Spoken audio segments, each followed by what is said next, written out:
La révolution ne s'arrête pas là.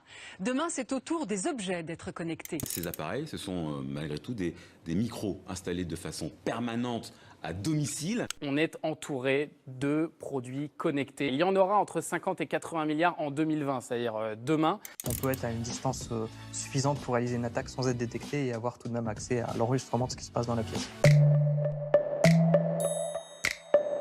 Il est clair que les objets connectés sont aussi là pour nous espionner. Ce n'est pas la seule finalité, mais pour les gros acteurs que sont les Google, les Amazon, les Facebook et d'autres acteurs impliqués dans cet écosystème, il y a un objectif de collecter des données à caractère personnel sur les utilisateurs. Le téléphone portable est effectivement l'un des principaux vecteurs de collecte d'informations personnelles. Ils vont avoir des informations à la fois sur nos centres d'intérêt, via les applications que l'on a installées sur son smartphone. Il y a aussi des applications extrêmement intrusives en termes de localisation. En particulier, c'est le cas des assistants personnels. Google Assistant, par exemple, sont des applications qui collectent en permanence votre localisation. Et on avait, il y a 3-4 ans en arrière, fait des tests où on avait vu qu'on était localisé en permanence toutes les 5 minutes, 24 heures sur 24, y compris pendant la nuit. Et quand je commençais à me déplacer, c'était même toutes les minutes que j'étais localisé. Ils sont activables en permanence par le biais de cette petite formule magique, OK Google par exemple. Et je pense qu'on peut faire confiance aux fabricants qu'en dehors de ces séquences où l'enceinte connectée est activée, on peut espérer que ce ne soit pas le cas. Parce que ce serait quand même risqué, très risqué de leur part que de nous écouter en permanence. Maintenant, si le téléphone, si l'enceinte est piratée, là on peut imaginer d'autres choses évidemment.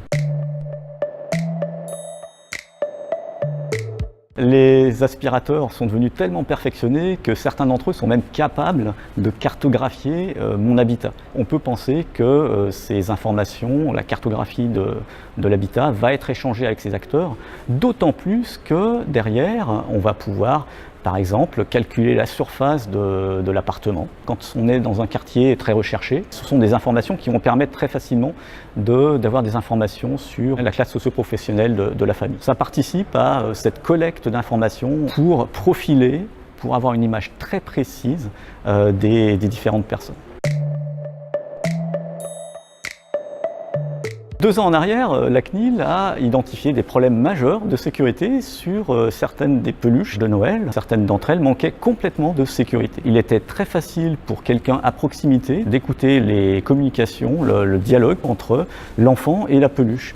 Et ça pose des problèmes majeurs puisque ce sont des informations relatives à des personnes vulnérables. Ces peluches ont été très rapidement retirées du marché. Il faut faire très attention effectivement à ce type d'objet, parce que l'objectif premier des fabricants est surtout d'ajouter des fonctionnalités à ces objets, plus que de travailler sur la sécurité de ces objets.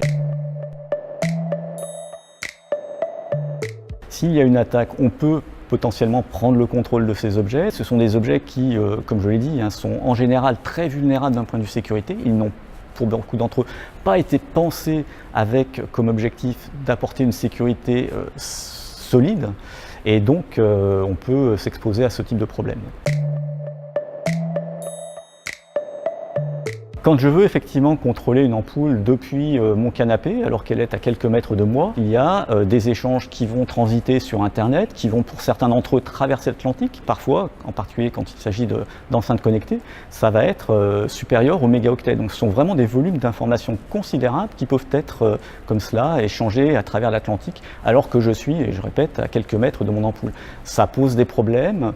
Non seulement en termes de respect de la vie privée, en termes de souveraineté, puisque ce sont des acteurs de droit étranger, mais aussi en termes écologiques, où là on peut se poser la question de savoir si c'est bien responsable que de générer des trafics qui traversent l'Atlantique, alors que je pourrais tout simplement actionner un interrupteur si j'étais sur une approche un peu traditionnelle.